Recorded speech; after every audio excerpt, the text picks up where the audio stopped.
नमस्कार, मैं सुमेश और आप सभी का मिथिला संस्कार चैनल में स्वागत करता हूं। आज ही के दिन हमारा देश आजाद हुआ था और आप सबको स्वतंत्रता दिवस की हार्दिक बधाइयाँ।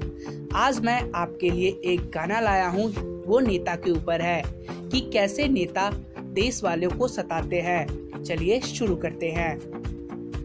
तुम तो ठहरे नेताजी, देश क्या चलाओगे।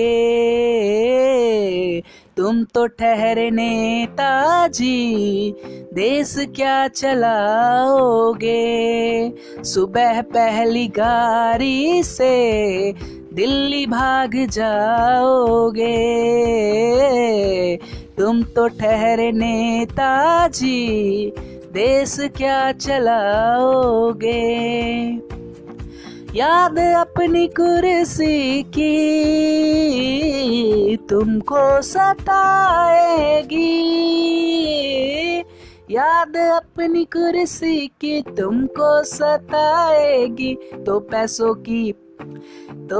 की बारिश में खुद ही भीग जाओगे।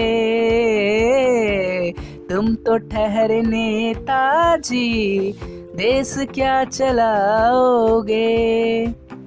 देते हो भाषण तुम देश के गरीबों को। देते हो भाषण तुम देश के गरीबों को। और भैंसों का चारा भी खुद ही सटक जाओगे।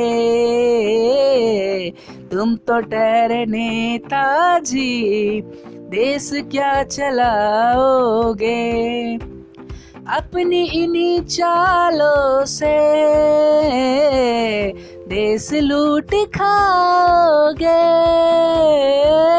अपनी इन्हीं चालों से देश लूट खाओगे। फिर मीठे बातों से जनता को फंसाओगे। फिर मीठे बातों से जनता को फंसाओगे। तुम तो ठहरे नेताजी, देश क्या चलाओगे। आज के गाने में बस इतना ही। आपको ये गाना कैसा लगा हमें कमेंट करके जरूर बताएं। अगर अच्छा ना लगा हो तो डिसलाइक जरूर कीजिएगा, और अगर अच्छा लगा हो तो लाइक करना ना भूलें और इस चैनल को सब्सक्राइब करना ना भूलें। धन्यवाद।